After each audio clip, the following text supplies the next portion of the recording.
Doctor Narendra Dabholkar यांच्या कुटुंबियांची प्रतिक्रिया येते या निकालानंतर, ती प्रतिक्रिया आपण ऐकूया. असू असू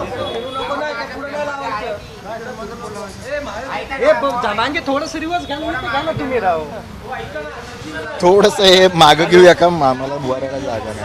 हा थोडस हे मागं घेतलं तर, हा हे थोडं मागे घेतलं तर. निकाल आता हाती आलाय. 3 जणांची निर्दोष मुक्तता झाली आहे, 2 जणांना शिक्षा ठोठावली आहे. कसं या निकालाकडे बघताय? न्यायालयाच्या निकालाचं आम्ही स्वागत करतो.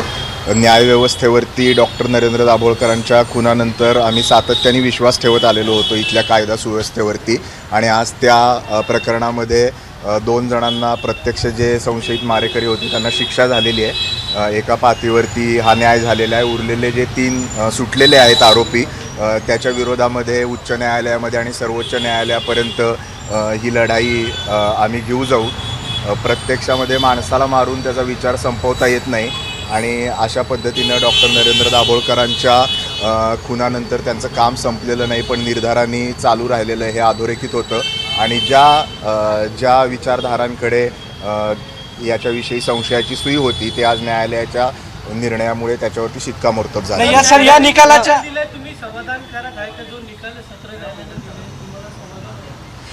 2 जणांना शिक्षा झाली आहे ही निश्चितच समाधानाची बाब आहे. प्रत्यक्षामध्ये जे मारेकरी होते त्यांना शिक्षा झालेली आहे, पण यामागे जे कटामध्ये सूत्रधार होते त्याचे, आणि त्यातला मुळातला जो सूत्रधार आहे त्याला मात्र अटक झालेली नाही, आणि जे बाकीचे सूत्रधार आहेत त्यांची सुटका झालेली आहे. त्याच्या विरोधामध्ये उच्च न्यायालयात आणि सर्वोच्च न्यायालयापर्यंत आम्ही जाऊ. सूत्रधार होते, आता जे 11 वर्ष वाट तुम्हाला पाहावी लागली, आता 11 वर्ष वाट पाहावी लागली आहे, आणि त्यात तुम्ही पाठपुरावा केला होता. नंतर गौरी लंकेशच्या हत्येनंतर हे सगळे आरोपी समोर आले. कसं सगळं तुम्ही बघताय आणि आज हा निकाल हाती आलाय? गौरी लंकेशच्या हत्येचा तपास आणि नालासोपारा शस्त्रसाठा जेव्हा पकडला गेला, तेव्हा 2018 साली हे जे 2 आरोपी आहेत, सचिन अंदुरे आणि शरद कळसकर, हे 2018 साली पकडले गेले या 2 तपासांमधनं. आणि त्याच्या आधी जवळपास 13 ते 18 असा 5 वर्ष हा तपास एका टप्प्यावर येऊन थांबला होता. आज आम्हाला असं वाटतं की जे ॲक्च्युअल शूटर्स होते त्यांना न्यायालयाने शिक्षा सुनावलेली आहे. ही एक महत्त्वाची गोष्ट घडलेली आहे या तपासामध्ये.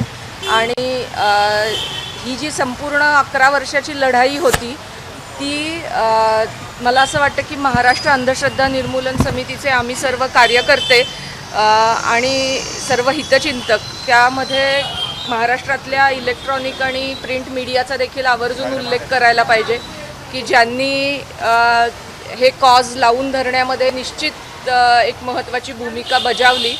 त्यामुळे 11 वर्षानंतर विवेकाच्या मार्गाने जाऊन न्याय दृष्टीपथात मिळतो ही भावना आमच्या मनामध्ये जागृत राहिलेली, आणि मला वाटतं लोकशाहीसाठी सुद्धा ही उपकृत भावना आहे. या निकालाकडे तुम्ही कसं बघता? सर्व आरोपींना शिक्षा होणं अपेक्षित होतं का, किंवा 2 आरोपी हे पण त्यामध्ये कटात नव्हते असं सिद्ध झालंय? मग नेमकं काय सगळं या निकालाचं कसं तुम्ही विश्लेषण करणार आहे?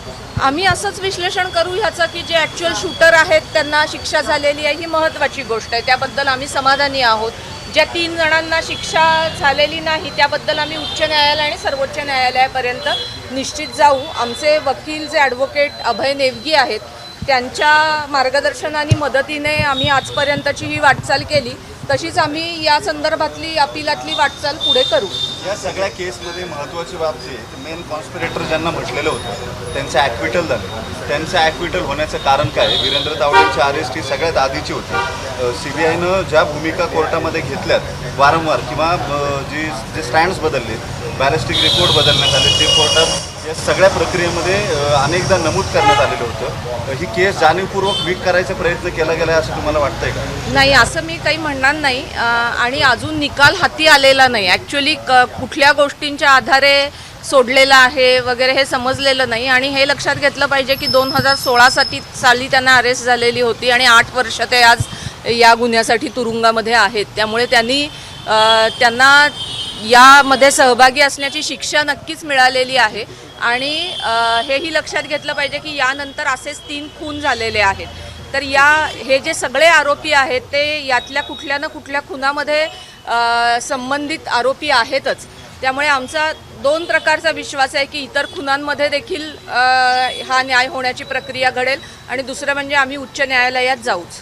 शरद कळसकर आणि सचिन अंदुरे यांची ही काही पहिली केस नाही आहे. याशिवाय आणखी एक ठाण्याची आर्मसॉलची केस आहे ज्याच्यामध्ये सगळ्यात पहिल्यांदा ATSने त्यांना अटक केलेली होती. यांना केवळ आता बळीचा बकरा बनवलं जातं आहे का या व्यवस्थेकडून असा प्रश्न उपस्थित होतो. याचं कारण या सगळ्यामध्ये ज्यांना मास्टर माइंड म्हटलं गेलं किंवा जे मेन कॉन्स्पिरेटर म्हटले गेले त्यांना अजूनपर्यंत अटक झाली नाही अशी भूमिका तुमचीच आहे किंवा अटक झालेली नाही अशी भूमिका तुमचीच आहे. या सगळ्या परिस्थितीमध्ये आता जे मेन कॉन्स्पिरेटर म्हटले होते चार्जशीटमध्ये त्यांचं सुद्धा ॲक्विटल झालं. लक्षात घ्या की शूटर्स ही काही लहान गोष्ट नाही आहे. ज्यांनी प्रत्यक्ष खून केला आहे त्यामुळे बळीचा बकरा निश्चित नाही, कारण त्यांनी प्रत्यक्ष गोळ्या झाडलेल्या आहेत. पण त्याचबरोबर तेवढाच रोल महत्त्वाचा नाही आहे. त्याच्या पुढेही यांच्या डोक्यात हे सगळं कुणी भरलं या 24-25 वर्षाच्या मुलांच्या, हे देखील बघणं गरजेचं आहे आणि ते मेन कॉन्स्पिरेटर्स आहेत. मला असं वाटतं की अनेक वेगवेगळ्या तपास यंत्रणा ह्याच्या मागे आहेत.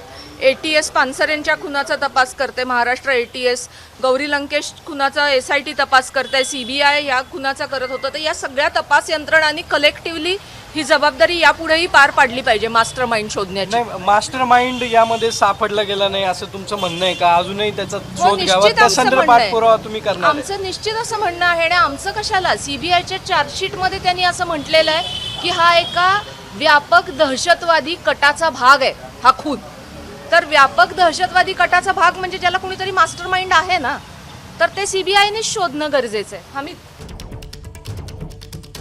तर निकाल नेमका काय आलेला आहे तर शरद कळसकर आणि सचिन अंदुरे या दोघांना सुद्धा जन्मठेपेची शिक्षा झालेली आहे. पण ज्याच्यावरती कट रचल्याचा आरोप होता त्या वीरेंद्र तावडेला निर्दोष मुक्त करण्यात आलंय. वकील संजीव पुनाडेकर जे ऑलरेडी जामिनावर बाहेर आहेत तेही निर्दोष आहेत. कॉन्स्पिरसी चार्जेस होते ते वीरेंद्र तावडे असतील किंवा संजीव पुनाळेकर असतील यांचं ॲक्विटल झालं आहे आणि केवळ सचिन अंदुरे आणि शरद कळसकर जे शूटर्स आहेत त्यांच्यावरती कारवाई जी आहे ती त्यांना दोषी ठरवण्यात आलेले आहे. या सगळ्या संदर्भात तुमचं पुढचं लिगल स्टँड काय असेल? एका पातीवरती 2 प्रत्यक्षातले जे मारेकरी आहेत त्यांना शिक्षा झाली ही महत्त्वाची बाब असली आणि न्यायालयावरचा विश्वास अधोरेखित करणारी बाब असली तरी जे सुटलेले आहेत सूत्रधार त्याच्या मागचे त्यांच्या शिक्षेसाठी उच्च न्यायालयामध्ये सर्वोच्च न्यायालयापर्यंत ही लढाई आम्ही घेऊन जाऊ हा निर्धार आम्ही सुरुवातीपासूनच केलेला आहे. पण आपण हे देखील लक्षात घ्यायला पाहिजे की सगळ्या ज्या चार्जशीट आहेत म्हणजे मेघाताई पानसरे आत्ता आपल्याबरोबर आहेत, कॉम्रेड पानसरे सरांची केस देखील कोल्हापूरमध्ये चालू आहे आणि या चार्जशीटमध्ये असं लिहिलेलं आहे की CBIने लिहिलेलं आहे की त्याच्यामध्ये वापरलेलं वेपन कॉमन आहे.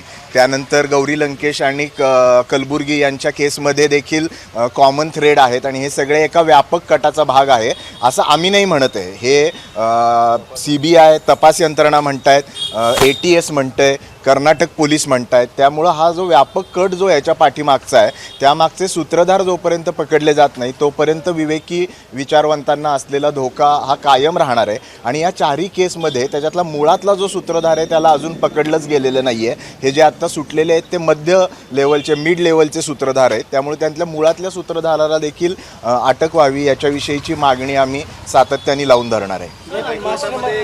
हायकोर्टामध्ये एक रीट केलेली होती. या रीटमध्ये हायकोर्टाच्या मॉनिटरिंगमध्ये हा तपास जो आहे तो करावा लागला. त्याचे एन्व्हलप जे आहे तपासाचे बंद लिफाफ्यामध्ये तपासाची प्रगती उच्च न्यायालयात सादर करावी लागलेली होती. तुमच्याही बाबतीत आणि पानसरे सरांच्या बाबतीमध्ये सुद्धा तीच परिस्थिती जी आहे ती पाहायला मिळाली. तुम्ही या सगळ्या तपास यंत्रणेच्या एकूण भूमिकेबाबत आता तरी समाधानी आहात का? किमान अर्ध समाधान तरी तुम्हाला आहे का? ज्या पद्धतीनं CBIची भूमिका राहिलेली आहे किंवा तपास यंत्रणांची भूमिका राहिली आहे ती सतत संशयाच्या भोवऱ्यामध्ये राहिलेली आहे. CBIने सुद्धा अनेकदा बॅलिस्टिक रिपोर्ट बदलण्यापासून ते आरोपींच्या चार्जशीटमध्ये चेंजेस करण्यापर्यंत, भूमिका सप्लिमेंटरी चार्जेस देण्यापर्यंत अनेकदा वेगवेगळ्या भूमिका घेतलेल्या होत्या ज्यावर तुमचा आक्षेप होता. आता मान्य आहे? मला हे सांगायचं आहे आणि हे सगळ्यांनाच आपल्याला माहिती आहे की सुरुवातीला पुणे पोलिसांनी तपास केला ह्याचा आणि त्याच्यामध्ये काहीच प्रगती होत नव्हती, म्हणून आम्ही उच्च न्यायालयामध्ये गेलो आणि त्यानंतर CBIकडे तपास केला गेला. त्यानंतर जवळजवळ पुढची 1.5-2 वर्ष CBIनी देखील त्या तपासात खूप मोठ्या प्रमाणात दिरंगाई केली आणि त्यानंतर कॉम्रेड पानसरे सरांचा खून झाला. त्यानंतर पानसरे आणि दाभोळकर कुटुंबियांनी आम्ही एकत्रितरित्या हायकोर्टमध्ये याचिका दाखल केली आणि या ठिकाणी मी मुद्दामून नमूद करू इच्छितो की जे ॲडव्होकेट अभय नेवगी आहेत ज्यांनी पूर्णपणे आम्हाला फ्री ऑफ कॉस्ट ती केस आमची लढवली आणि जवळजवळ 50 हिअरिंग झाले. माननीय उच्च न्यायालयाने त्याचं सुपरविजन केलं आणि त्याच्यामध्ये त्या क्षणी ज्या त्रुटी दिसून येतात त्याच्याविषयी माननीय उच्च न्यायालयाने टिप्पणी केली आणि त्यामुळे का होईना हा तपास इथपर्यंत पोहोचला.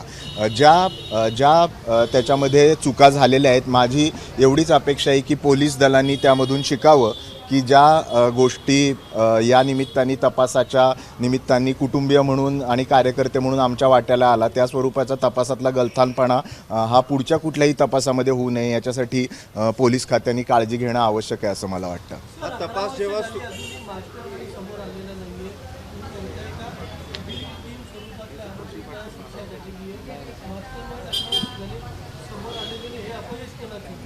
मास्टर माइंड समोर आलेला नाही आहे, त्याला शिक्षा झालेली नाही आहे, हे निश्चितच तपास यंत्रणांचा अपयश आहे आणि म्हणून आम्ही सातत्याने ही मागणी करत आलेलो आहे सुरुवातीला देखील की अजूनही देखील हायकोर्टाने आणि सुप्रीम कोर्टाने या केसचं मॉनिटरिंग करावं, ते थांबू नये. कारण मास्टर माइंड आहे याच्या मागं हे आम्ही म्हणत नाही आहे. या 4-5 आरोपपत्रांमध्ये वेगवेगळ्या प्रकारे हे लिहिण्यात आलेलं आहे का हा एकत्रित कॉन्स्पिरसी होती आणि त्यामुळं त्याच्या मागचा मास्टर माइंड शोधणं आवश्यक आहे. आम्ही परत न्यायालयाकडे जाऊन याच्या मागचा मास्टर माइंड शोधला जावा याच्यासाठी एक न्यायिक लढाई लढू. सुरुवातीपासूनचा तपास जर आठवला तर सुरुवातीला पोलिसांनी मनीष नागोरीला अटक केली होती, त्याच्याकडची वेपन्स सीज करण्यात आली होती, त्याचा एक बॅलिस्टिक रिपोर्ट तयार करण्यात आलेला होता पोलिसांकडून. नंतर CBIकडे हे प्रकरण गेल्यानंतर हे सगळं जे आहे ते चुकीचं आहे किंवा त्या मेरिटवरती CBI राहिलं नाही जो तपास पुणे पोलिसांनी केलेला होता.